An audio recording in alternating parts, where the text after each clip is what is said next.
Thank you Jesus, bless you lord. Okay दोस्तों, जय मसीह। आप सभी का प्रभु यीशु मसीह के नाम में बहुत बहुत स्वागत। माफ़ी चाहते हैं कि आज 3 मिनट लेट हैं और उसकी वजह है कुछ चीज़ें ठीक नहीं हो रही थी टेक्निकली। जैसे लैपटॉप का सेटअप होता है या फिर जो स्क्रीन पे हम अभी भी गड़बड़ है। ओके, आपके बीच में आज माफ़ी चाहते हैं, थोड़ा लेट हुआ है, लेकिन अभी हम टोटली सेट हैं आपके बीच में और मैं चाहता हूं कि वापस से सब चीज़ें सेट कर लूं जल्दी से। जी दोस्तों, जल्दी से आते हैं, कनेक्ट करो डैनियल राज से। Thank you father, worship you lord. Okay, आशा करता हूं कि आप लोग भी बिल्कुल तैयार हैं। कभी होता है 19-20 आगे पीछे, थोड़ा बर्दाश्त कर लीजिएगा। जी, मेरा पानी दे दीजिए मुझे। जी दोस्तों, जल्दी से कुछ कर लेते हैं, फिर उसके बाद में आगे बढ़ते हैं, जो हम एज यूजुअल हमेशा करते हैं। जी ओके, नाउ सबसे पहले मसीह मंथन बैठक वर्ल्ड ग्रुप के पेज से हम लाइव आते हैं आपके बीच में, ये आप जानते हैं। और साथ ही साथ डैनियल राज का जो पेज है उससे भी हम कनेक्ट होते हैं, मतलब शेयर होते हैं, और आप लोग वहां से भी बड़ी तादाद में देखते हैं। उसके लिए परमेश्वर का धन्यवाद। यूट्यूब के जितने लोग हैं आपका भी स्वागत करता हूं, और आप लोग जो जुड़ रहे हैं आपका भी अभी हम स्वागत करते हैं। मसीह मंथन बैठक वर्ल्ड ग्रुप जो टेलीग्राम ऐप में चलता है उसको डाउनलोड कर लीजिएगा। वो इसलिए क्योंकि ये बैठक मसीह की देह में एक बहुत अद्भुत तरीके से इम्पैक्ट, प्रभाव अभी तक डाल रहा है और आगे भी डालता रहेगा। सही शिक्षाओं के साथ, खरी शिक्षाओं के साथ, परमेश्वर की सेविकाएं जो प्रभु ने दी है उसके साथ हम आगे बढ़ते रहेंगे। ना दोस्तों, मैं चाहता हूं कि ये जो ऐप है आपको इसको डाउनलोड करना है। जी आप थोड़ा और इधर आ जाओ। आपको इसको डाउनलोड करना है और मैं समझता हूं, ठीक है, आपने जो कनेक्ट किया है ना वो वाईफाई से कनेक्ट किया है। मेरा जो मोबाइल का डेटा है ना उससे कनेक्ट किया था आपने, अब आया। आज गड़बड़ है। ओके, आज का जो विषय है, आज का जो टॉपिक है बहुत ज़्यादा इंटरेस्टिंग है। जी, जब मैं आपके बीच में रखूंगा तो मैं समझता हूं कि आप इस बात को बखूबी जान जाओगे। चलिए दोस्तों, 500 लोग जुड़ चुके हैं आपके बीच में, अभी हम आ रहे हैं। चलो कोई नहीं। नाउ सबसे पहले वापस बता देते कि मसीह मंथन बैठक टेलीग्राम ऐप को आपको डाउनलोड करना है, और ये 3 नंबर और ये 2 नंबर, टोटल 5 नंबर आपको जो है इनको कॉल करना है, और आपको फिर जो है इस तरीके से आपको आना है और इनको कॉल करना है, और ये आपको मसीह मंथन जो बैठक है उसमें आपको वर्ल्ड ग्रुप में जोड़ देंगे। चलिए, साथ ही साथ जितने भी पास्टर्स हैं, जी दोस्तों, जितने भी पास्टर्स हैं, जी आप सभी का मैं पास्टर डैनियल राज वेलकम करता हूं एमएमबी वर्ल्ड ग्रुप में जुड़ने के लिए।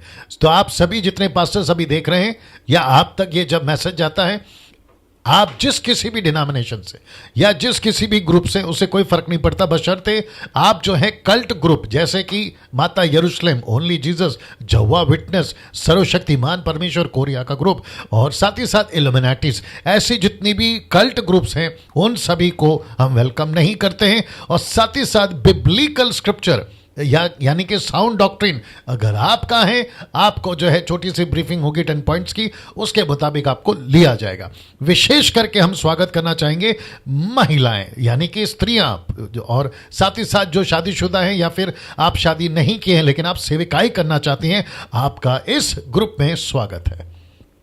और आप सभी महिलाओं के लिए, आपके लिए एक अच्छी खबर है। उसका लाल ऊपर कम करना, गेन सेकंड का ऊपर वाला लाल हल्का सा ऊपर, हाँ हल्का सा, चेक, बस काफी है। जी दोस्तों, विशेष करके महिलाओं के लिए आज एक अच्छी न्यूज, अच्छी खबर आपके लिए देने जा रहा हूं, लेकिन थोड़ा सा वेट करिएगा। साथ ही साथ जिन भाई बहनों के पास में कलीसिया नहीं है, उन सभी लोगों का मसीह मंथन बैठक ऑनलाइन चर्च स्वागत करता है। आप जिस किसी भी शहर से, नेशंस, अदर कंट्री से, आप सभी का ऑनलाइन चर्च में आपका स्वागत है। क्यों? क्योंकि मसीह मंथन बैठक वर्ल्ड ग्रुप ने ऑनलाइन चर्च स्टार्ट कर दिया है, और उसकी समय जानकारी ये रहा आपके बीच में।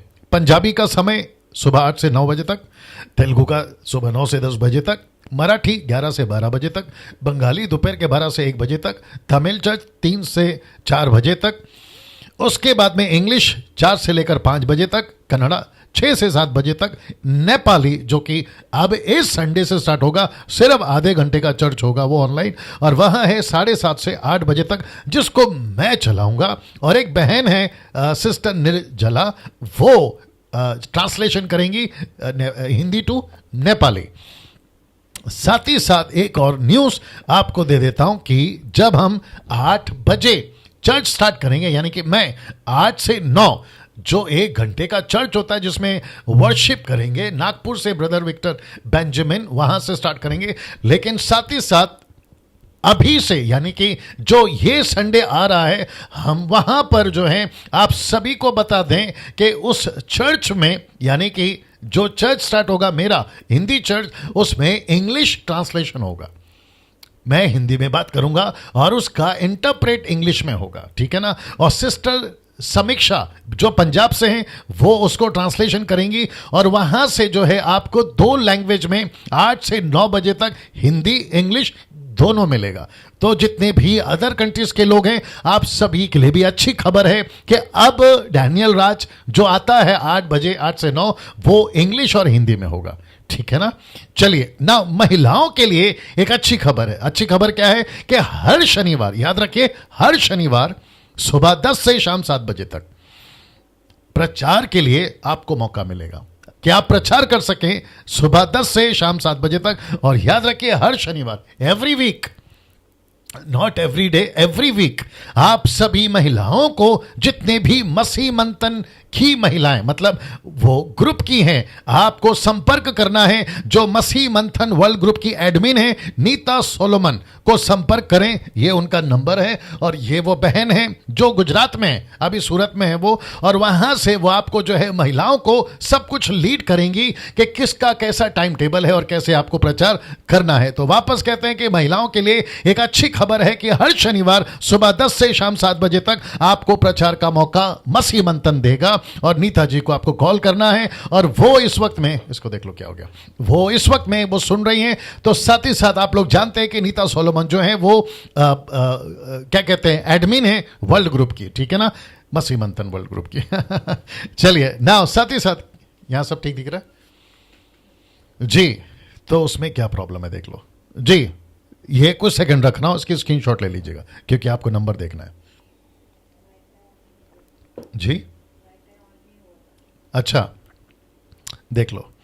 ओके नाउ, साथ ही साथ आपको मुझे कॉल करना है। यदि आपके पास में किसी भी प्रकार का प्रश्न हो, आपको इस नंबर पर कॉल करना है। लेकिन एक नम्र विनंती है कि प्रार्थना निवेदन नहीं देना, प्लीज। रिक्वेस्ट, जो प्रेयर रिक्वेस्ट होता है वो आपको नहीं देना है, क्योंकि विश्वासियों ने खुद प्रार्थना करना है, ऐसा यीशु ने कहा है। आपको मैं भी कहता हूं, और कम से कम 1000 के आसपास लोग जुड़ने शुरू हो गए। अब मेरा फर्ज है कि आज की जो स्टडी है आपके बीच में मैं उसको लाना शुरू करूं। तो आज जिस विषय पर हम बात करने वाले हैं, या जहां से हम बात करने वाले हैं, वहां पर आपको पहले ले आता हूं, फिर उसके बाद में यहां से आगे हम बढ़ेंगे ना। मैं समझता हूं यहां से रखते हैं इसको, ठीक है ना, यहां से रखते हैं। चलिए ना दोस्तों, आपको याद होगा कि कल यहां से हमने जो है एंड किया था ये बातों को बताकर कि केन की हत्या के बाद, माफ करें, हाबील की हत्या के बाद केन से लेकर मूसा, माफ करें, नूहा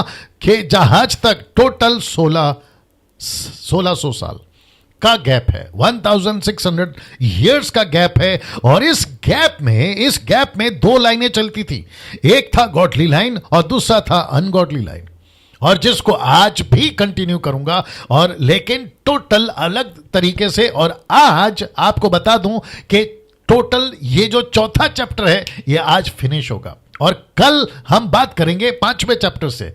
अब आप सोचिए, आज 17वां दिन है, आज 17th डे, मतलब बाइबल स्टडी स्टार्ट कर टोटल 16 दिन कल बीत गए, आज 17वां दिन है। तो मुझे मात्र 4 चैप्टर खत्म करने में 17 दिन लगे हैं मात्र अभी तक। और मुझे कल का नहीं पता, क्योंकि प्रकाशन प्रतिदिन परमेश्वर दे रहा है और प्रतिदिन का स्लाइड मैं फ्रेश बनाता हूं। जो प्रकाशन, जो प्रभु बातें करता है या जो कॉन्टेक्स्ट के साथ में हम आपके बीच में आते हैं, उसके वसीले से बात कर रहा हूं। तो बहुत अद्भुत, बहुत इंटरेस्टिंग, और साथ ही साथ आपको यह भी बताता चलूं कि काफी अद्भुत कॉल मुझे आ रहे हैं। एक और चीज बताना तो भूल गया, चलिए वो उसको मैं बता देता हूं, ऐसे ही बता देता हूं, नहीं तो वापस पीछे जाना होगा।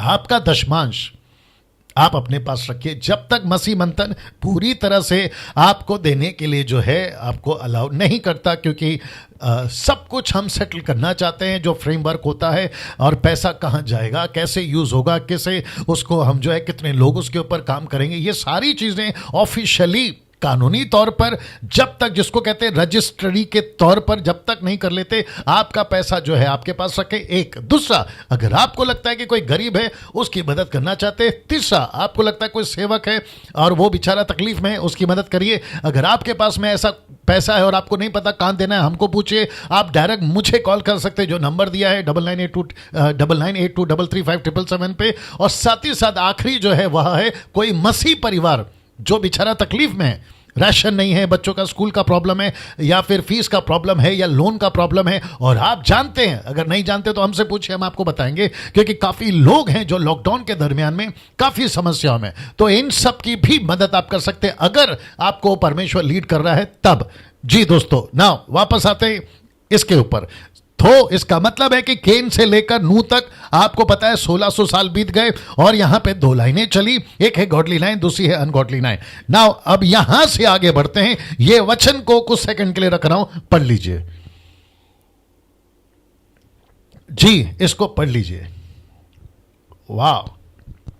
तो लिखा है कि तब कैन यहोवा के सम्मुख से निकल गया, और लिखा है कि नोद नामक देश में जो अदन के पूर्व की ओर है रहने लगा।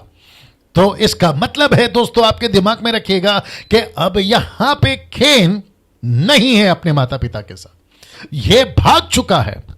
दूसरे शब्दों में, इसको परमेश्वर ने जैसे आदम को निकाला था, वैसे ही इसको कहा कि तू भगोड़ा होगा, तू पूरी पृथ्वी पर भटकता रहेगा, तुझे जो है कोई मनुष्य जो है तुझे जब देखेगा तो भगोड़ा पाएगा, ऐसा श्राप मैंने कल बताया था, दिया था इसको। और उसके चलते अब इसके पास में माता पिता नहीं है, अब इसके पास में एक ऐसा पिता नहीं है, बड़े ध्यान से सुनना जो क्लास में कनेक्ट करूंगा, इसके पास में एक ऐसा पिता नहीं है जो परमेश्वर को जानता है, इसके पास में ऐसी संगति नहीं है जो परमेश्वर को जानती है, इसके पास में एक ऐसा फैमिली नहीं है जो परमेश्वर को जानता है या जानती है। अब इसके पास में एक ऐसे लोग हैं जो कि लिखा है कि नोद नामक देश अदन के पूर्व की ओर है रहने लगा। अब मुझे आपको यह कनेक्ट करना है कि यहां पे जो लिखा है कि वो अलग हो गया, इसके पास में परमेश्वर नहीं है, जो लोग वहां थे वो कैसे लोग थे, उसके साथ में कनेक्शन कैसे हुआ, वो देश कहां से आया,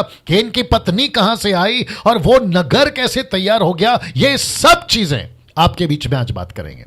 तो सबसे पहले इसको देख लेते हैं। लिखा है, सबसे पहले आपको याद रहे कि मूसा वहां नहीं था जब सुन रहा है, जो सुन रहा है उतना ही लिख रहा है। मूसा वहां नहीं था, कहां? अदन की वाटिका में। मूसा वहां नहीं था, कहां? जब केन भागा। मूसा वहां नहीं था, कहां? जब शेत पैदा हुआ। मूसा वहां नहीं था, कहां? जब नूह तक ये सृष्टि चली 1600 साल। क्या बात है। हाँ, अब आप सोचिए, जो व्यक्ति लिख रहा है उत्पत्ति की किताब, जो व्यक्ति लिख रहा है ये 4-5 अध्याय जो अभी तक मैं बता चुका हूं, तो इसका मतलब है इसने जितना सुना उतना लिखा। यह प्रत्यक्ष रूप पर वहां नहीं है। अगर होता, एग्जाम्पल के तौर पे, अगर यह घटना को आदम लिख रहा होता तो आदम एक एक चीज को लिखता, एक एक चीज को लिखता। और मैं समझता हूं अगर वो लिखता तो उत्पत्ति की किताब 50 अध्याय नहीं 5000 अध्याय होती। अब आप सोचिए कितना लंबा होता। तो परमेश्वर ने एक ऐसे व्यक्ति को चुना, वो भी बताता हूं क्यों चुना मूसा को, क्योंकि आदम से लेकर उसके बाद हनोक तक, फिर हनोक से लेके नूह तक, फिर नूह से लेके अब्राहम तक, फिर अब्राहम से लेके जोसेफ यानी यूसुफ तक, और वहां से पहुंचा ये आदमी जिसका नाम है मूसा, आपके स्क्रीन के ऊपर। अब हम सबको पता है कि मूसा एक ऐसा कैरेक्टर था जिसकी स्टडी, जिसकी नॉलेज, जिसका दिमाग, जिसकी पढ़ाई अव्वल दर्जे की थी। हाईली क्या कहते हैं ना, एजुकेटेड बंदा था ये। और वहां आने तक, क्या कहते हैं ना, दुनिया वहां पहुंचने तक मैं समझता हूं कि लिखाई का सामग्री या फिर जिस तरीके से ये संबोधित करते थे, वो जो डेवलपमेंट है वो मूसा तक में तगड़ा हो चुका था, पुख्ता हो चुका था। तो परमेश्वर ने कहा अगर मैं आदम को देता हूं तो ये लिखेगा किसमें, अगर मैं हनोक को देता हूं तो ये लिखेगा किसमें, अगर मैं नूह को देता हूं तो ये लिखेगा किसमें, अब्राहम से लेकर यूसुफ तक। तो ऐसा एक कनेक्शन, ये कनेक्शन 100% पुख्ता है वो भी नहीं कह रहा हूं, लेकिन मेरे 27 साल की जो मैं बाइबल को पढ़ रहा हूं उसके मुताबिक बता रहा हूं। सो ये कनेक्शन है। तो वापस आते, सबसे पहले आपको याद रहे कि मूसा वहां नहीं था, तो आपके दिमाग पे रखिए मूसा नहीं था। तो वो जो लिख रहा है, ऑफ कोर्स परमेश्वर कह रहा है, लेकिन उतना ही लिख रहा है जितना कह रहा है, या परमेश्वर से जितना सुन रहा है। जो सुन रहा है इसलिए लिखा है, उतना ही लिख रहा है। अब इसको देखो, मूसा को इजरायलियों को भी समझाना है, दूसरा और सारी दुनिया को भी समझाना है। मैं रिपीट कर दूं कि मूसा को सारी दुनिया को भी समझाना है, और जो उस वक्त में प्रत्यक्ष रूप में वहां थे उनको भी समझाना है, उनको भी समझाना है कि ऐसी ऐसी बातें हैं, ऐसा ऐसा वहां पर हुआ था। और जो इजरायली उनके ही वंशज के लोग हैं, उन्हीं के कौम से निकले हुए लोग हैं, उनको भी समझाना है। अब ये देख लीजिए पहला चित्र, मूसा की दृष्टि से आज हम इस पुस्तक को पढ़ रहे हैं। कौन सी पुस्तक? पुस्तक उत्पत्ति की पुस्तक। मूसा की दृष्टि से हम पढ़ रहे हैं, इसलिए मैंने पहला आपको यह चित्र दिखा दिया, जो कुछ मूसा ने लिखा। अब जब मूसा लिख रहा था, मुझे ऐसा लगता है वहां पर भी लोगों ने प्रश्न उठाया होगा कि मूसा जी ये कहां से आया, खेन की पत्नी कहां से आई। अच्छा, कैसे कनेक्ट करूं, एक और कनेक्ट करता हूं। ऐसा लगता है, मेरा अपना सोच है, मैं इसके ऊपर किसी प्रकार का थप्पा नहीं मार रहा हूं कि ये ही कंफर्म है, ट्रायून गॉड यानी कि त्रिएक परमेश्वर, पिता पुत्र पवित्र आत्मा। जिस तरीके से यीशु ने मत्ती 28:18 में कहा कि पिता पुत्र पवित्र आत्मा के नाम से बपतिस्मा दो, उसको इतना सब पढ़कर अगर आज हम ये पूछे ओनली जीसस वालों से, जवा विटनेस वालों से, तो जानते हो वो क्या कहेंगे कि प्रकाशित वाक्य से लेकर माफ करें, उत्पत्ति की किताब से लेकर प्रकाशित वाक्य तक की किताब में त्रिएक परमेश्वर ट्रायून गॉड का एक भी स्क्रिप्चर नहीं है, तो हम माने क्यों? ये उनका कॉन्सेप्ट है। लेकिन जब बाइबल को हम पढ़ते हैं, इस पवित्र शास्त्र को जब हम पढ़ते हैं, जिसको मैंने कहा कि एक बार ये कमरा है, ये एक ऐसा मकान है, ये एक ऐसा घर है, जब हम अंदर घुसते हैं तो हमें पता होना चाहिए कि घर में किचन कहाँ है, बेडरूम कहाँ है, अलमारी कहाँ है, आई मीन आपका सोफा का, सब कुछ पता होता है ना घर वाले को। वैसे ही बाइबल के अंदर घुसने वाले को, बाइबल के अंदर घुसने वाले को सब कुछ पता होना चाहिए कि ये कहाँ है, वो कहाँ है। तो जब हम अंदर घुसते हैं ना, बाइबल के घर में घुसते हैं ना, जैसे वैसे जब हम बाइबल में घुसते पढ़ते पढ़ते हमको दिखते हैं ये तीनों। तो नहीं लिखा मूसा ने, मैं जिससे बात कर रहा हूं वो तीन है, उसने लिखा एलोहिम। तो मैं समझता हूं कि उस वक्त में सबको पता होगा कि मूसा किसकी बात कर रहा है। ओह, पिता पुत्र पवित्र आत्मा की। अब्राहम को पूछेंगे पिता पुत्र पवित्र आत्मा की। ऐसे करते हुए ये एंगल से हमको ये भी पूछना होगा मूसा से कि मूसा जी सब कुछ बारीकी से क्यों नहीं लिखा, कट टू कट क्यों नहीं लिखा, डिटेल में क्यों नहीं लिखा कि खेन गया, ठीक है, उसकी पत्नी कौन थी, उसका नाम क्या था, या फिर वो उसकी पत्नी वहां कैसे पहुंची। जो डेटा हमारे पास में है कि यहां पर ऐसा लगता है आदम बगीचे से बाहर निकला 3 अध्याय में, 4 अध्याय में 2 बच्चे पैदा हो जाते हैं और उनका वंशज आगे बढ़ता है, फिर केन उसको मार देता। आई मीन ये कट टू कट क्यों नहीं है, नहीं लिखा उसने। इसलिए वापस कहता हूं कि मूसा की दृष्टि से आज हम इस पुस्तक को पढ़ रहे हैं ना। अब इसको देखिए क्योंकि मुझे आगे बढ़ना है। पद 16 से लेकर 24 तक, मैं रिपीट करता हूं, पद 16 से लेकर 24 तक, जो कि मैं कट टू कट अभी आपको पढ़वाऊंगा। लिखा है आपके केन की शादी, उसके बाद में केन का शहर और केन का वंश दिखेगा। आपको केन की शादी होते हुए दिखेगी, इन सिर्फ इतने वचनों में। साथ ही साथ आपको दिखेगा कि केन का शहर, और फिर साथ ही साथ केन का वंश। मैं शहर क्यों लिखा हूं? क्योंकि उन दिनों में लोग केव्स में रहते थे। केव्स आपको पता है, गुफा, केव्स, गुफा, उसमें रहते थे। लेकिन केन को ऐसा लिखा है कि यह शहर में रहता था। सिटी, शहर, नगर में कनेक्ट करूंगा। अब इसको देखिए, और पढ़ते वक्त सबसे ज्यादा कंफ्यूजन यहीं पैदा होता है। इसको रख रहा हूं कुछ सेकंड के लिए, देख लीजिएगा। जी दोस्तों, मेरे साथ में बने रहे। 1300 लोग देख रहे हैं, आप सभी का स्वागत है। बड़े अच्छे लोग हैं आप लोग, बिल्कुल कट टू कट आ जाते हैं, टाइम टू टाइम आ जाते हैं, अप्रिशिएट करता हूं। चलिए वापस आते हैं। YouTube के जितने लोग हैं आपका भी स्वागत है। खूब शेयर करिए, खूब सब्सक्राइब करवाइए, खूब आइकन बेल दबाइए, और साथ ही साथ मेरे प्रोग्राम को देखने के लिए दूसरों को कन्विंस करवाइए। और कैजुअली नहीं कहना कि यार देख लो, नो, आपको कन्विंस करना है कि ये शिक्षाएं सही हैं, खरी हैं और परमेश्वर के वचन से है। ठीक है ना? चलिए आगे बढ़ते हैं। पद 16 से 24 तक में आपको केन की शादी, केन का शहर और केन का वंश दिखेगा। और पढ़ते वक्त सबसे ज्यादा कंफ्यूजन यही पैदा होता है कि केन का शहर कहां से आया, केन का वंश कैसे पैदा हुआ, उसने किससे शादी करी, जिससे शादी करी वो आदमी कहां था।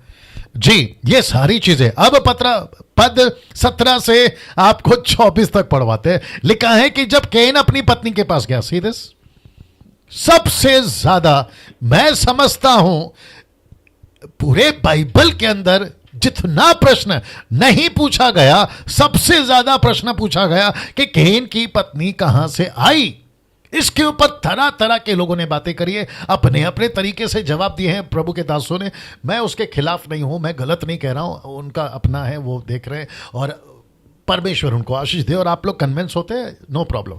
लेकिन बात है अब मेरी, अब आप सभी को पता है कि मैं कॉन्टेक्स्ट के साथ आता हूं, आपको यह भी पता है कि स्टडी के साथ आता हूं, ट्रांसलेशन स्टडी करता हूं, कमेंट्रीज को स्टडी करता हूं, क्रिटिक्स को स्टडी करता हूं, उसके बाद आपके बीच में कोई स्टेटमेंट देता हूं। तो लिखा है कि जब केन अपनी पत्नी के पास गया तब वह गर्भवती हुई, हनोक को जन्म दिया। केन ने एक नगर बसाया, देख रहे हैं आप, नगर बसाया, और उस नगर का नाम अपने पुत्र के नाम पर हनोक रखा। यह हनोक, एनोक, हनोक इंग्लिश में एनोक, हिंदी में हनोक, ये वो हनोक नहीं है जो 5वें अध्याय पे मिलेगा वचन 22 में, ये वो नहीं है, ये अलग है, वो अलग है ना। उसके बाद में वचन 18, हनोक से इराद उत्पन्न हुआ, और इराद से महूयाइल उत्पन्न हुआ, और महूयाइल से मतूशेल उत्पन्न हुआ, और मतूशेल से लेमेक उत्पन्न हुआ, और लेमेक ने 2 शादियां की।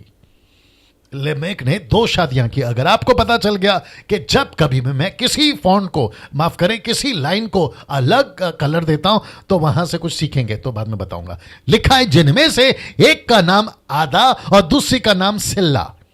विचित्र नाम है, आगे बढ़ते हैं। फिर लिखा है कि आदा ने याबल को जन्म दिया, और वह उन लोगों का पिता था जो तंबू में रहते थे और पशुओं का पालन करके जीवन निर्वाह करते थे। तंबुओं में रहते थे, पशुओं का पालन करते थे।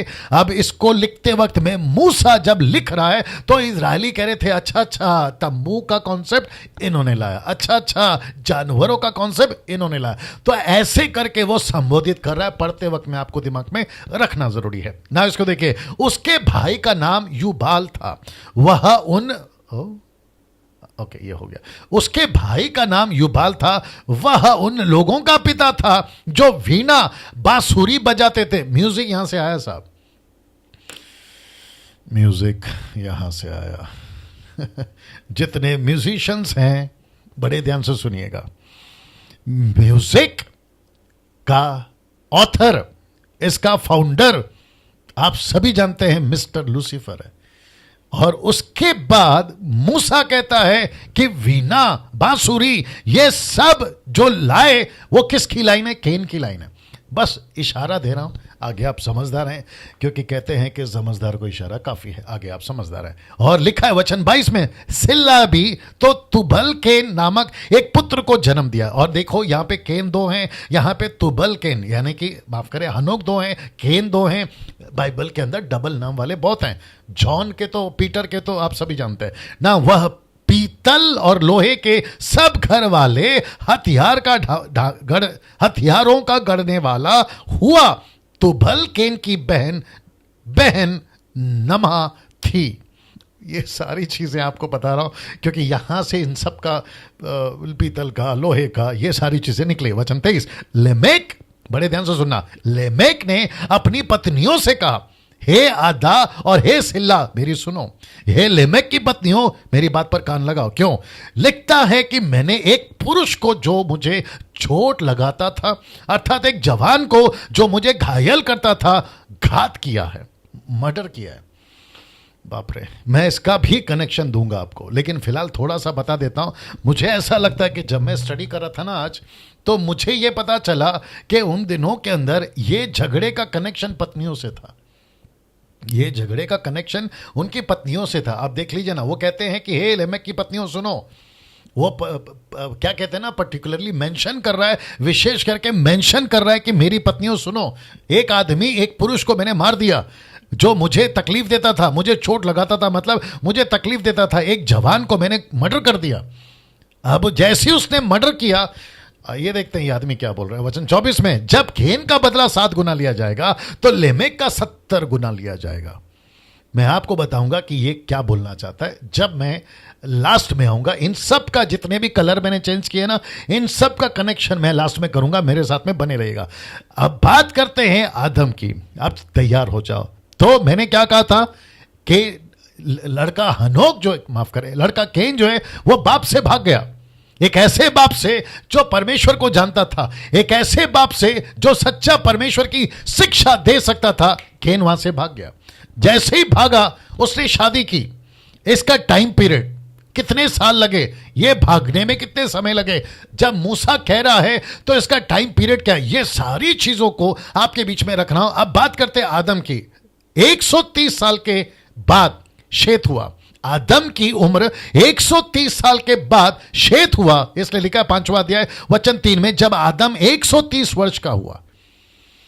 आप नहीं समझ रहे हो, इसका मतलब है अधन की वाटिका में बनाने से लेकर अधन की वाटिका से बाहर निकलने तक, फिर वाटिका से केन और हाबिल का पैदा होने तक, फिर केन और हाबिल के 18-20 साल के उम्र के होने तक, वो टाइम पीरियड से लेकर शेत जब तक पैदा नहीं हुआ तब तक का मूसा लिखता है कि जब आदम 130 वर्ष का हुआ मैं कनेक्ट करता हूं, पहले फिलहाल पढ़ लेते हैं। तब उसके द्वारा उसकी समानता में उस ही के स्वरूप के अनुसार एक पुत्र उत्पन्न हुआ और उसने उसका नाम शेत रखा। शेत, नॉट केन, नॉट हाबिल, शेत। अब इसको देखो, अब यहां मूसा के इस स्टेटमेंट से ऐसा लगता है कि आदम की पहली संतान शेत ही है। वापस पढ़वाता हूं। लिखा है कि जब आदम 130 वर्ष का हुआ तब उसके द्वारा उसकी समानता में उसी के स्वरूप के अनुसार एक पुत्र उत्पन्न हुआ। तो अध्याय 4 में जो 2 बच्चे पैदा हुए, अध्याय 5 में मूसा लिखते वक्त में ऐसा लिख रहा है कि मानो, इसलिए वापस कह रहा हूं, मूसा कह रहा है कि मानो इसके स्टेटमेंट के हिसाब से कि आदम की पहली संतान शेत ही है। फिर प्रश्न उठता है केन और हाबिल कहां से आए। प्रश्न उठता है हाबिल और केन और हाबिल कहां से आए। अगर मूसा का यह स्टेटमेंट पढ़ें, जो कि कुछ लोग कहते हैं, इसलिए आपके बीच में रख रहा हूं, ये कहते हैं कि मूसा के स्टेटमेंट के हिसाब से, जो कि मैं भी आपके बीच में रख रहा हूं, प्रश्न उठता है मूसा के स्टेटमेंट के हिसाब से कि बच्चा अगर पहला है तो शेत ही है, क्योंकि लिखा है कि उसी के स्वरूप में, उसी के समानता में। अब आपको कंफ्यूज होने की जरूरत नहीं है, मैं इसका जवाब दे चुका हूं, क्योंकि शेत को बहुत ज्यादा हाईली जो है प्रेफर किया गया, क्योंकि शेत रिप्रेजेंट करता है जीसस को। मैं आपको बता चुका हूं। अब आप सोचिए कि शेत को इतना इंपॉर्टेंट, ये देखो लिखा है कि उसी के स्वरूप में, उसी के समानता में अनुसार एक पुत्र उत्पन्न हुआ, उसका नाम शेत रखा। तो जीसस से कनेक्शन है। इसलिए जो कोई प्रश्न पूछता है कि केन की पत्नी कहां से है, जो कि अभी कनेक्शन वाक्य मैं दे रहा हूं, तो आपको काउंट करना होगा आदम के 130 साल की उम्र के पहले कितने बच्चे पैदा हुए, कितने बेटे, कितनी बेटियां पैदा हुई, उसका रिकॉर्ड कहां है। लीजिए, रख रहा हूं, आते हैं इसको देखिए। और इसके और भी बेटे बेटियां उत्पन्न हुई, चैप्टर 5 का 4 में, उत्पत्ति अध्याय 5 का 4 में लिखा है कि आदम के शेत के बाद में रिकॉर्ड करता है उसके और भी बेटे बेटियां उत्पन्न हुई। तो कब जब आप पढ़ते हैं ऐसा लगता है मैं दे देता हूं, मैं दे देता हूं, आ रहा हूं, मैं दे देता हूं। जब आप इसको पढ़ते हैं ना, ये एक ऐसा घटना है, ये एक ऐसा स्टेटमेंट है जो हुआ, लेकिन जब आप इसको पढ़ते हैं कि इसकी और भी बेटियां उत्पन्न हुई, तो फिर आपको समझना है कि जो बात कर रहे हैं ना यहां पर, जब बात कर रहे हैं ना मूसा, तो वो पहले की बात कर रहा है, उसके बाद की नहीं। शेत के पहले की बात कर रहा है कि उसके पहले बहुत से बेटियां उत्पन्न हुई, ये उसकी बात कर रहा है। कैसे? जैसे अभी मैंने बताया कि मूसा के हिसाब से पहला बच्चा तो शेत लगता है, लेकिन फिर केन और हाबिल कहां गए? वो तो है ना पहले। वैसे ही जैसे ही शेत पैदा हुआ, मूसा कह रहा है देखो शेत हुआ, लेकिन बोलते ही उसने कहा कि आदम के और भी बेटियां उत्पन्न हुई। लेकिन कब? 130 साल के बाद या 130 साल के पहले? मैं वापस कहता हूं, 130 साल के बाद या 130 साल के पहले? और आपको पता है सही जवाब क्या है? 130 साल के पहले।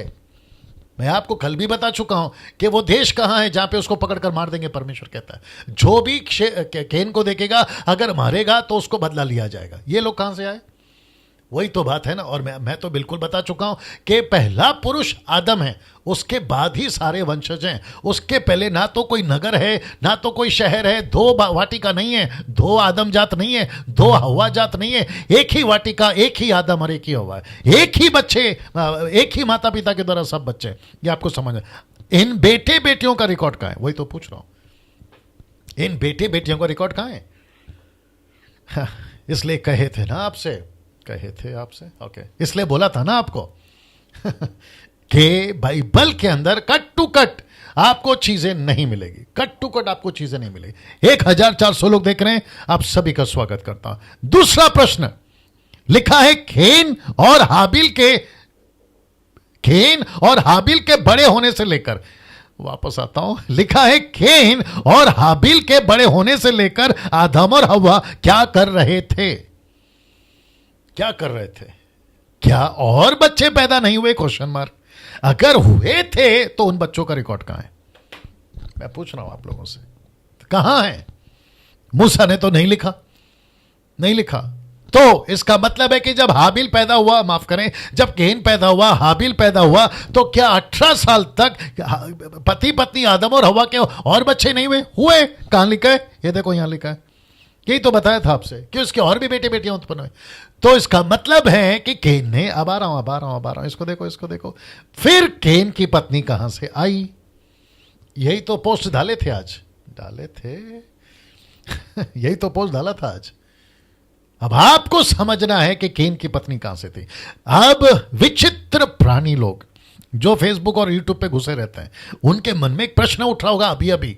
अगर नहीं उठा है तो मैं दिखा दूंगा ना पोस्ट, तो तभी उठेगा। और आपके मन में भी उठ सकता है ए वाला, क्या केन ने अपनी बहन से शादी की थी?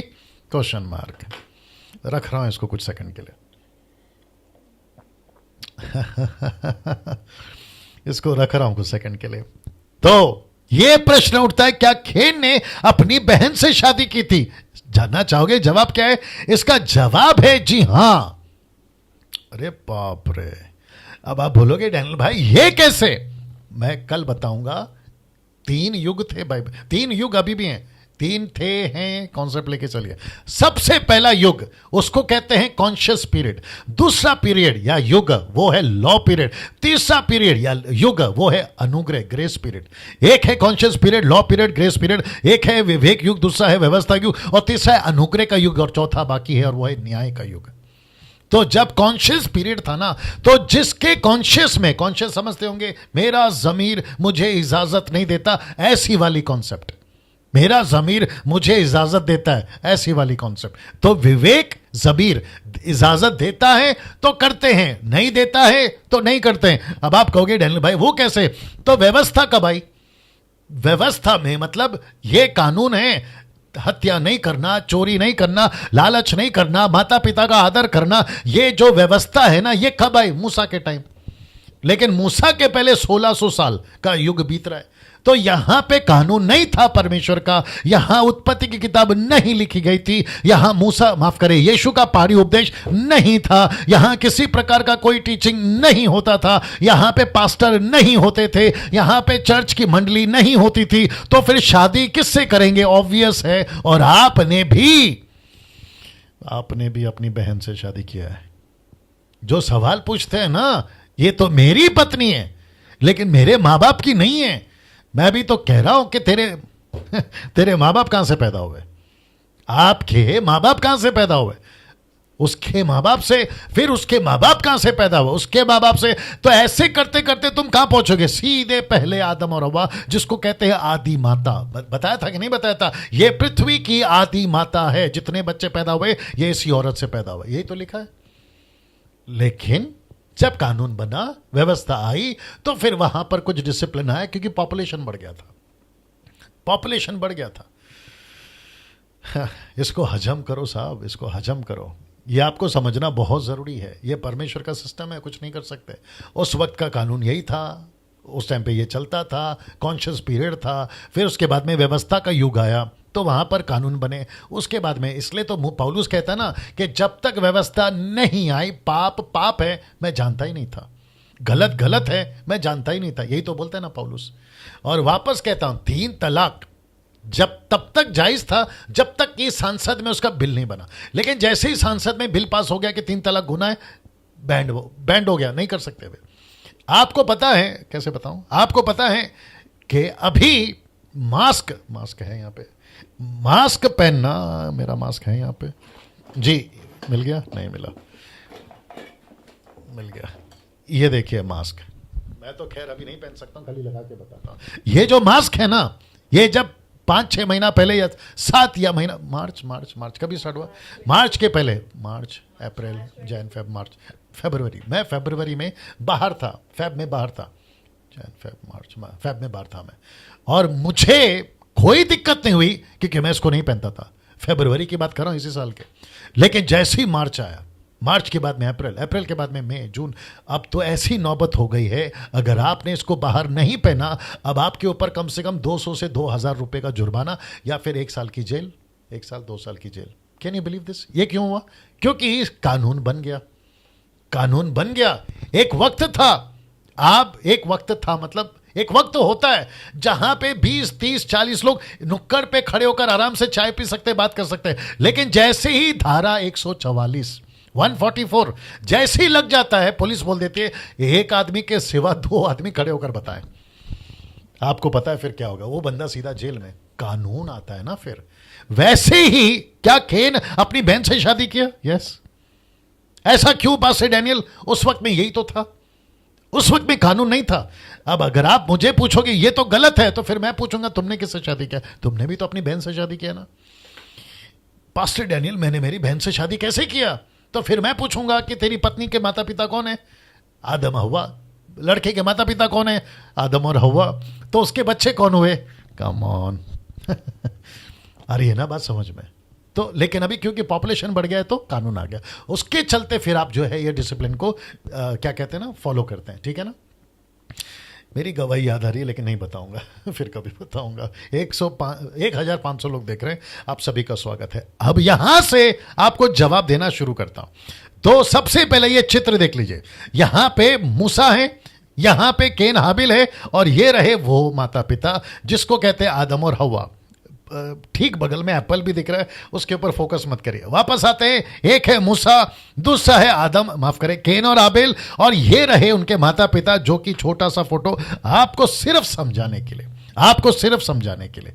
अब आप सोच रहे होंगे कि पास्टर डैनियल आप बोलना क्या चाहते हैं? मूसा, इधर देख लीजिए, मूसा को इन तीनों का वंश लाइन, यानी कि वंश की जो लाइन होती है ना, किसके बाद कौन पैदा, वो और टाइम लाइन लिखना था। मैं रिपीट कर दूं, मूसा को इन तीनों का मतलब कौन? एक है ये बंदा, कौन? केन। दूसरा है आदम और हवा। तीसरा है हाबिल। अब हाबिल नहीं रहा, लेकिन हाबिल की जगह पे कौन है? सेत। तो सेत का लाइन, इसलिए मैंने हाबिल डाला क्योंकि सेत का लाइन वहां से शुरू होता है। अब इसको देखिएगा। ये बात समझ में। मूसा को इन तीनों का वंश लाइन लिखना था और साथ ही साथ टाइम लाइन लिखना था। अब इसको देखो, लेकिन परमेश्वर ने सब नहीं बताया, नहीं बताया, नहीं बताया। और जो चीज नहीं बताया उसके लिए आप अपना माथा मत फोड़िए। अब इसको वापस कनेक्ट कर रहा हूं। मैं आपको अभी तक यहां पर क्या बता चुका हूं? 130 साल का आदमी आदम, उसके पहले बेटा बेटी हो चुके हैं, जिसको मैंने पढ़वा दिया आपको। ठीक है ना? अब उसके बाद जो बच्चे पैदा हुए थे ना आदम से, इस दंपति से, वो कितने बच्चे पैदा हुए एक साथ, कितने जुड़वा हुए, कितने बच्चे होते आजकल एक हिसाब से 2 से 3 4, मुझे नहीं मालूम,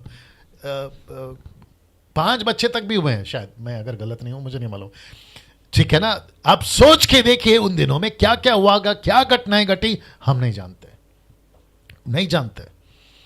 लेकिन मूसा को इन सब का, जैसे अभी मुझे पूछ रहे होंगे आप, खुद को पूछ रहे होंगे आप, या मैं खुद को पूछ रहा हूंगा, परमेश्वर ये सब का डिटेल क्यों नहीं लिखा आपने, जिसको कहते हैं वंश लाइन और टाइम लाइन, ये क्यों नहीं लिखा आपने? नहीं लिखा, परमेश्वर ने नहीं बताया उसको।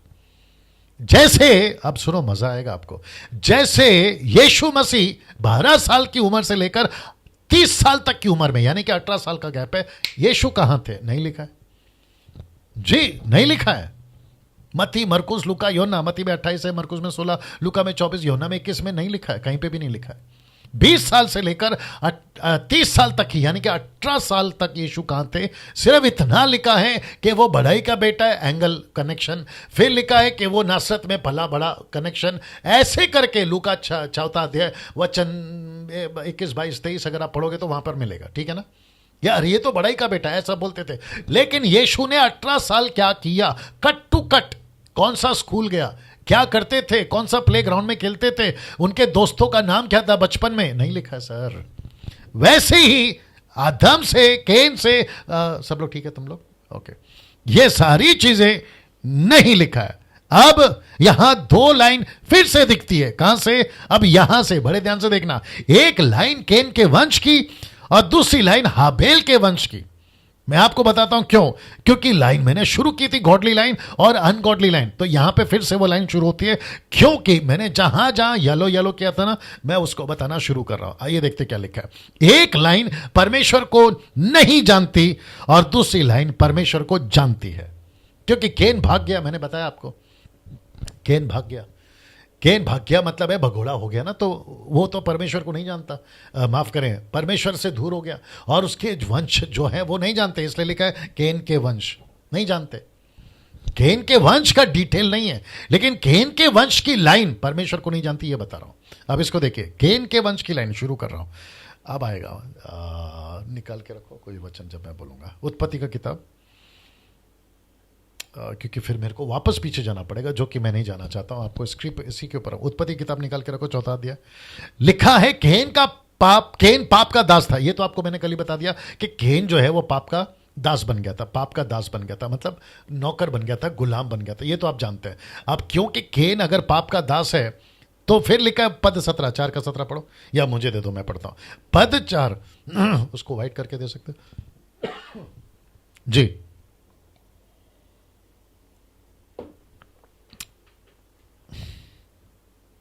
आज गड़बड़ बहुत हो है।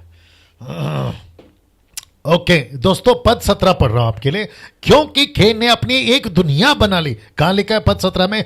जेनेसिस 4:17। जब केन अपनी पत्नी के पास गया तब वह गर्भवती हुई। लिखा है कि फिर केन ने एक नगर बसाया और उस नगर का नाम अपने पुत्र के नाम पर हनोक रखा। तो नगर, इसको इंग्लिश में भी निकालो, इसी को, सेम स्क्रिप्चर को, नगर, सिटी, शहर, एक दुनिया अलग बना ली। इसलिए लिखा है केन ने अपनी एक दुनिया बना ली। केन ने अपनी एक दुनिया बना ली। किधर है?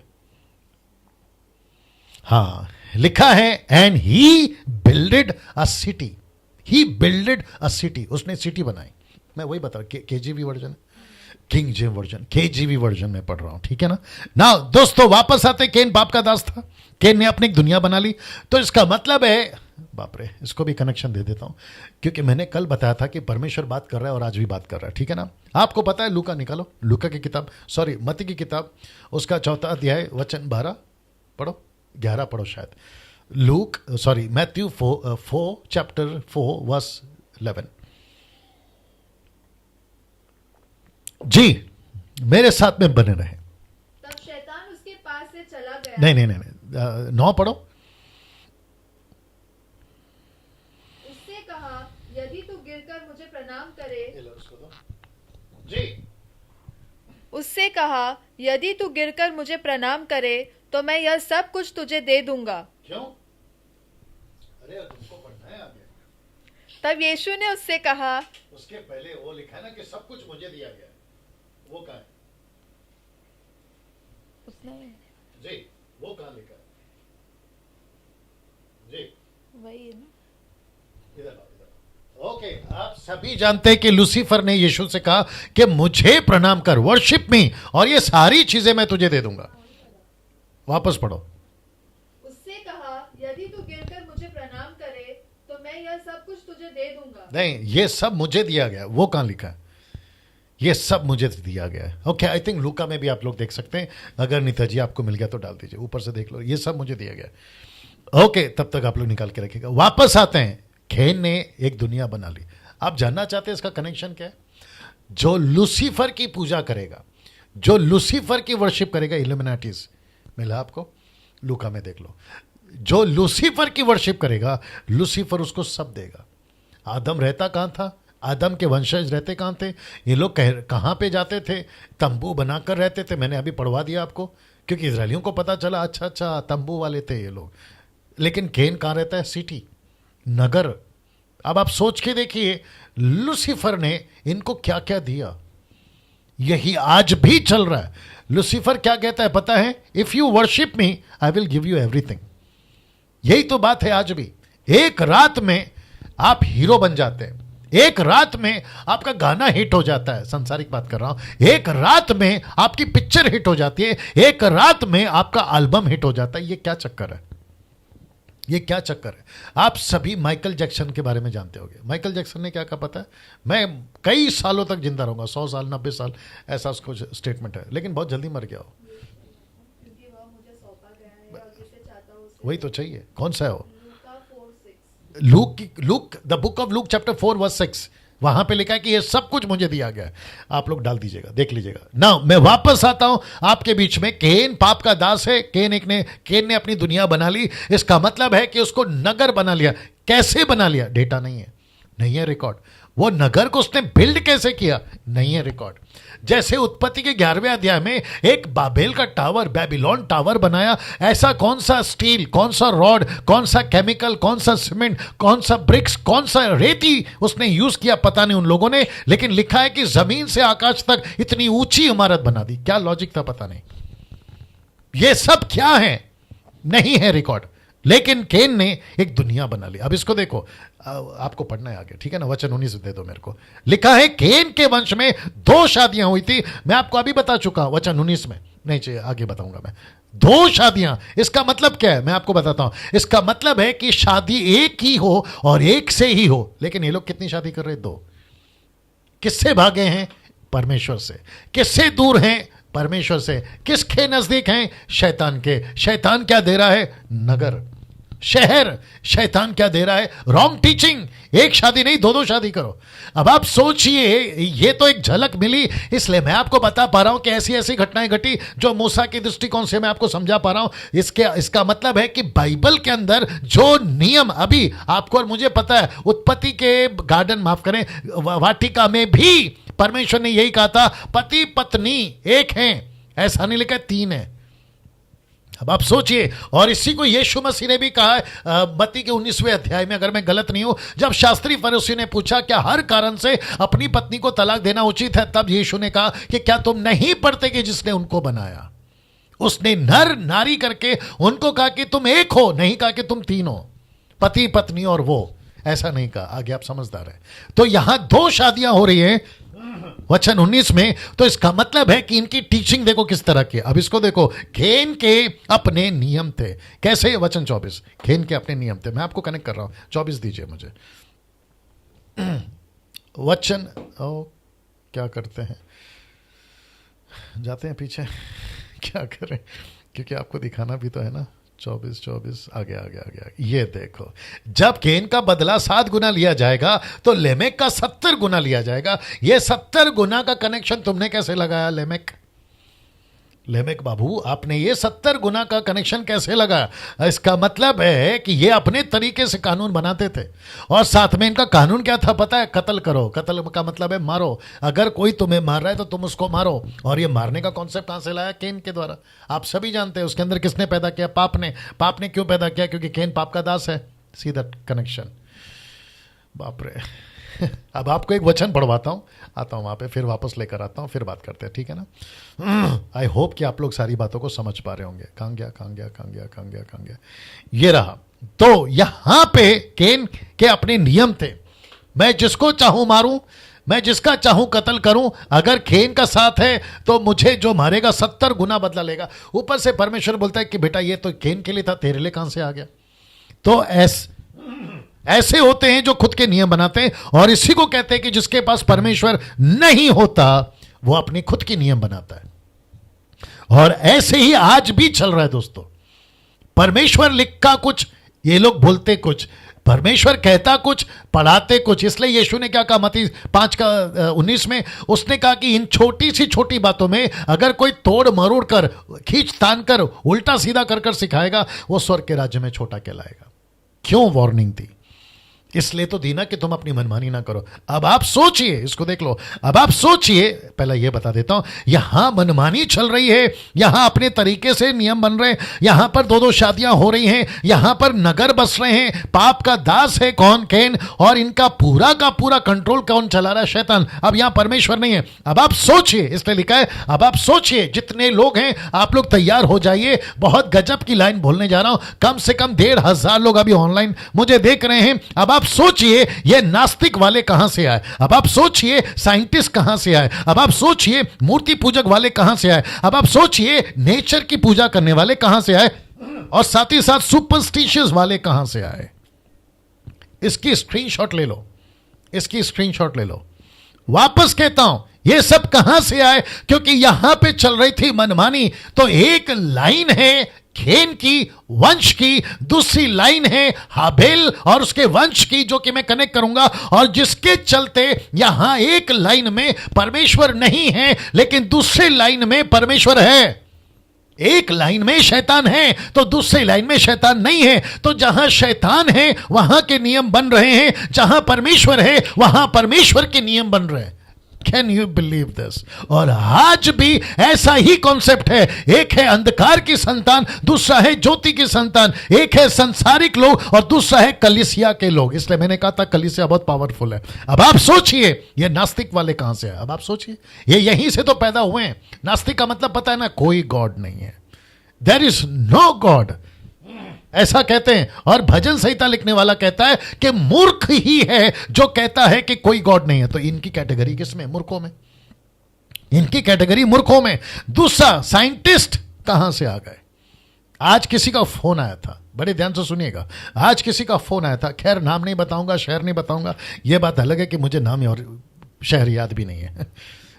ये साइंटिस्ट कहां से आए? तो जानते हो आदमी ने क्या कहा? अगर भाई साहब सुन रहे हैं तो आपकी मजाक नहीं उड़ा रहा हूं, लेकिन आपके वसीले से आपके कंधे पे बंदूक रख के बाकी लोग को गोली मार रहा हूं, ठीक है ना? बात को समझिएगा। नाउ बहुत ध्यान से सुनिएगा। ये साइंटिस्ट कहां से आ गया? वो भाई कहता है, पास्टर डैनियल, मुझे साइंटिस्ट वालों को जवाब देना है। ऐसा कोई टेक्निक बताइए कि मैं साइंटिस्ट को प्रूफ कर सकूं साइंटिफिक रीजन से कि जीसस ही सच्चा है। मैंने उसको क्या कहा पता है? मैं आपको भी कहना चाहता हूं, बहुत ध्यान से सुनना। साइंटिस्ट को साइंटिफिकली रीजन देकर कि जीसस ही सच्चा है, आप क्या करना चाहते हैं पता है? आप सुसमाचार में मिलावट डाल रहे हो, किसी को कन्वे करने के लिए कि देखो ये सच है। उसके तरीके में मत घुसो, उसके तरीके में मत घुसो। ये साइंटिस्ट वाले कभी नहीं समझेंगे इस बात को, क्योंकि उनका कहना है कि परमेश्वर है ही नहीं। वो हर चीज में लॉजिक लगाते हैं, हर चीज में। अगर यीशु के साथ में एक भी साइंटिस्ट को छोड़ दिया जाए उस वक्त में, और आज की तारीख में 4 सुसमाचार अगर ये साइंटिस्टों को पढ़वाया जाए, मैं आपको बताऊं ये लोग पागल हो जाएंगे। पूछो क्यों? मैं बताता हूं। पानी से दाखरस कैसे बनेगा? लॉजिक लगाएंगे। 5 रोटी 2 मछली से 5,000 कैसे लगाएंगे? लॉजिक लगाएंगे। 12 साल के लहू बहने वाली औरत अचानक से कैसे ठीक हो गई? लॉजिक लगाएंगे। 4 दिन का लाजर अचानक से कैसे जिंदा हो गया? क्योंकि 4 दिन के बाद में बॉडी जो है ना वो पूरी तरह से गल जाती है, उसमें कीड़े लगते हैं, उसमें स्मेल आता है। ये साइंटिफिक रीजन है। ये यीशु ने 4 दिन के मरे हुए आदमी को कैसे जिंदा कर दिया, उसका लॉजिक लगाएंगे। और ज्यादा पागल ये कब हो गए पता है? यीशु 3 दिन के बाद में जिंदा कैसे हो गया? मेरे को लगता है ये वहीं पे पागल होके मर जाएंगे। अब आप बताइए। तो मैंने उनसे कहा सुसमाचार जैसा है वैसा दो। माय गुडनेस, मैं भड़क गया हूं अभी। मैं आपको बताता हूं मुझे गुस्सा क्यों आता है इन लोगों के ऊपर। गुस्सा इसलिए आता है इनके ऊपर नहीं, अपने ही मसीह लोगों के ऊपर, जो किसी तरीके से लॉजिक ढूंढते कि कन्वे कैसे करे। सुसमाचार एक ही है, उसको डबल मत करो। जिस तरीके से यीशु ने पेश किया, जिस तरीके से पतरस ने पेश किया, जिस तरीके से पौलुस ने पेश किया, जिस तरीके से फर्स्ट चर्च ने पेश किया, फर्स्ट सेंचुरी के चर्च ने, जिस तरीके से पहले चर्च के पास्टरों ने पेश किया, वैसे ही आज हमको पेश करना है। किसी प्रकार का मिलावट नहीं। यीशु मार्ग सत्य जीवन है, मानो या ना मानो।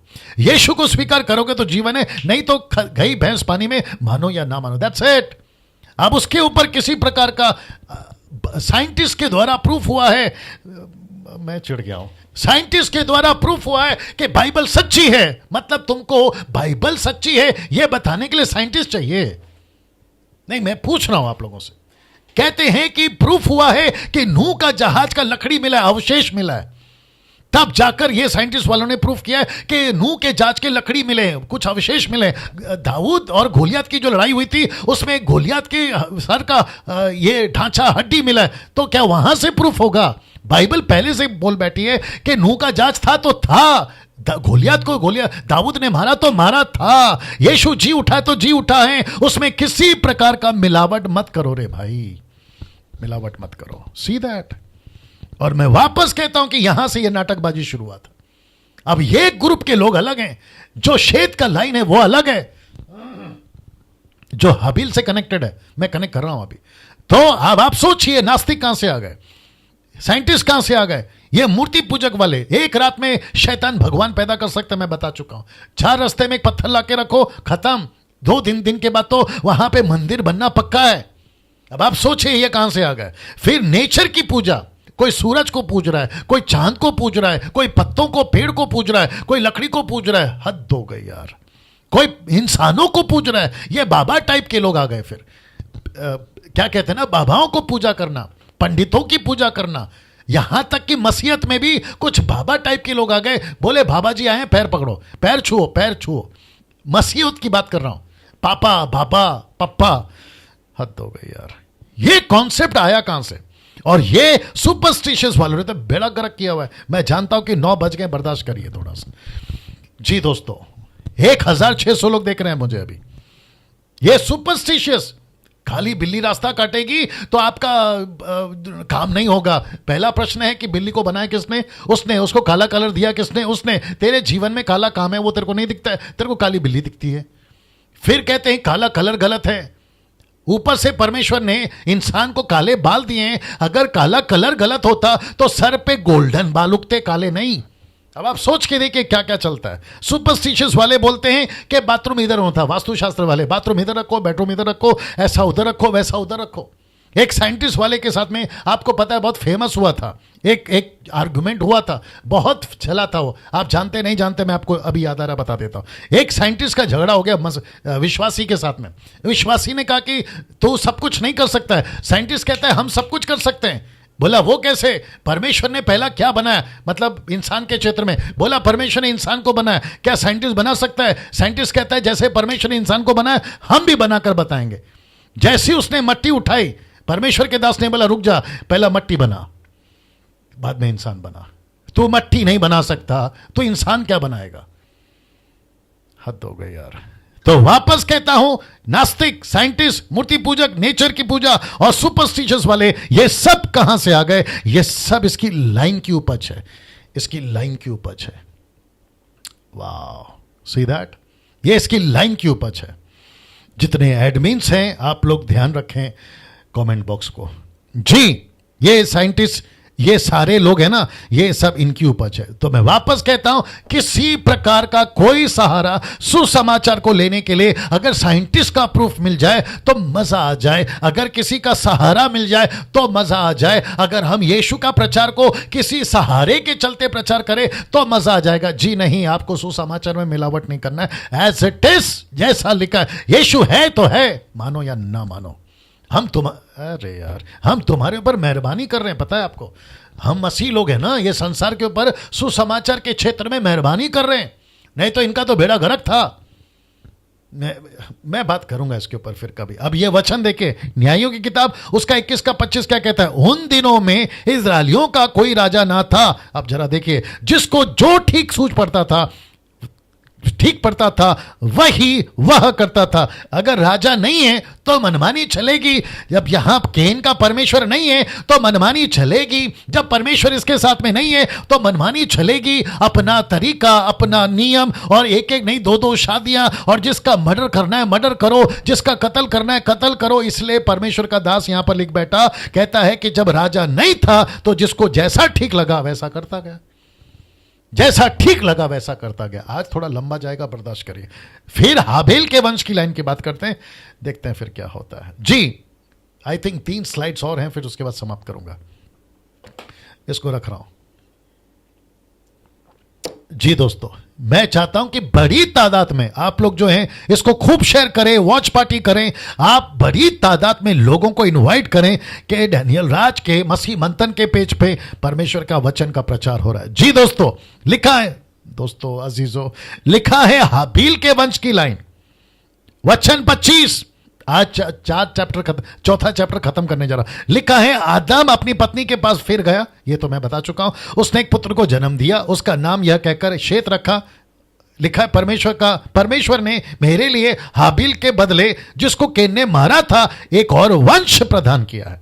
तो इसका मतलब है कि हाबील, माफ करे, शेत जो पैदा हुआ वो हाबील के बदले पैदा हुआ। और शेत कौन है? मैं बता चुका हूं, यीशु मसीह। अब इसको देखो, वचन 26, शेत के भी एक पुत्र उत्पन्न हुआ। अब जरा ध्यान से देखना, शेत के भी एक पुत्र उत्पन्न हुआ। उसके बेटे का नाम देखो क्या लिखा है, और उसने उसका नाम एनोश रखा। मैं रिपीट करता हूं, उसने उसका नाम एनोश रखा। अब आ रहा है इंटरेस्टिंग लाइन, उसी समय से लोग यहोवा से प्रार्थना करने लगे। वाह आप नहीं समझे शायद, ये जो स्टार है ना, इसका मतलब दे रहा हूं। वापस पढ़ते हैं, लिखा है, शेत के भी एक पुत्र उत्पन्न हुआ और उसने उसका नाम एनोश रखा। उसी समय से लोग यहोवा से प्रार्थना करने लगे। इसका मतलब है कि शेत पैदा हुआ, शेत पैदा हुआ, उसको मार दिया, माफ करे, हाबेल पैदा हुआ, उसको मार दिया गया। इसलिए मार दिया गया ताकि कोई परमेश्वर की तरफ ना जाए, परमेश्वर को ना देखे, परमेश्वर की प्रार्थना ना करे। वो कट गया, कौन? हाबेल। लेकिन परमेश्वर ने बोला, नो चांस, मैं एक लड़का और पैदा करूंगा, उसका नाम होगा शेत। शेत जैसे ही पैदा हुआ, परमेश्वर ने शेत को ट्रेन किया। उसके बाद में एनोश पैदा हुआ, और एनोश के पैदा होते ही लोग परमेश्वर से प्रार्थना करने लगे। मेरा एक प्रश्न है, पूछ लूं, आप लोग को जैसा ठीक लगे जवाब दीजिए। एनोश को किसने बताया कि परमेश्वर कौन है? एनोश को किसने बताया कि प्रार्थना क्या होती है? एनोश को किसने कहा कि सच्चा परमेश्वर कौन है? शेत ने। शेत को किसने कहा कि सच्चा परमेश्वर कौन है? अब आप, इसमें बहुत गहरी बात है।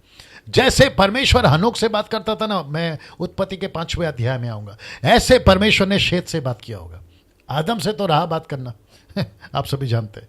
जैसे परमेश्वर ने मूसा को, माफ करें, अब्राम को डायरेक्ट बात किया, जैसे परमेश्वर ने मूसा से डायरेक्ट बात किया, जैसे परमेश्वर ने शाऊल से डायरेक्ट बात किया जब वो शाऊल बनकर कलीसिया को सता रहा था, बाद में वो पौल बना, ऐसे परमेश्वर ने शेत से डायरेक्ट बात किया होगा, मेरा मानना है।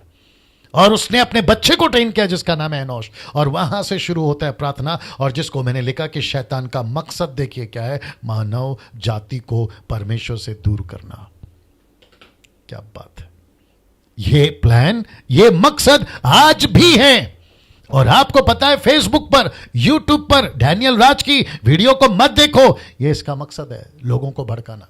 मुझ जैसे 10 टक्का जो अच्छा प्रचार करते हैं मैं उनको सल्यूट करता हूं, अप्रिशिएट करता हूं। आज कोई प्रचार कर रहे थे, मैंने उसको मैसेज किया कमेंट्स बॉक्स में, फेसबुक पर मैंने अप्रिशिएट किया, और मैं करता हूं ऐसा। इसका मकसद क्या है पता है?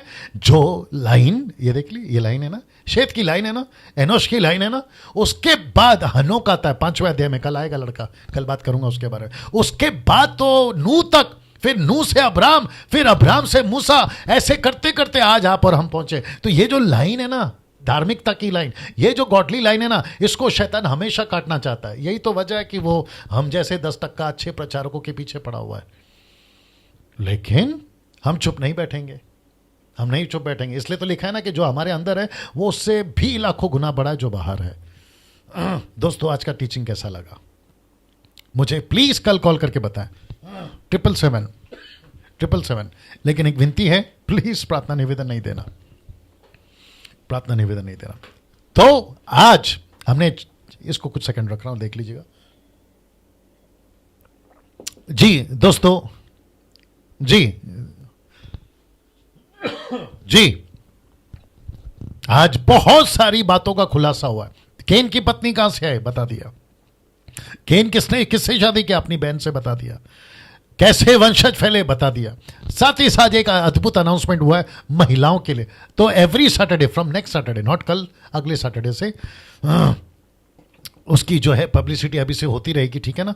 तो जितनी महिलाएं हैं प्रचार करना चाहती हैं, जवान लड़कियां और शादीशुदा या विधवाएं जो प्रभु की सेवा करना चाहती है, मसीह मंथन बैठक उनको प्लेटफॉर्म देगा, लेकिन उनको मसीह मंथन ग्रुप पहले ज्वाइन करना होगा, ठीक है ना। ये बातें याद रखिएगा। चलिए दोस्तों, कल मुलाकात होती है, ये नंबर पे कॉल करिएगा 2 से शाम को 6 बजे तक या 5 बजे तक, और आपके प्रश्न है तो मैं उसका जवाब देने की कोशिश करूंगा। ठीक 8 बजे कल वापस मुलाकात होगी। तब तक अपना ख्याल रखिएगा। प्रभु आपको आशीष दे। जय मसीह।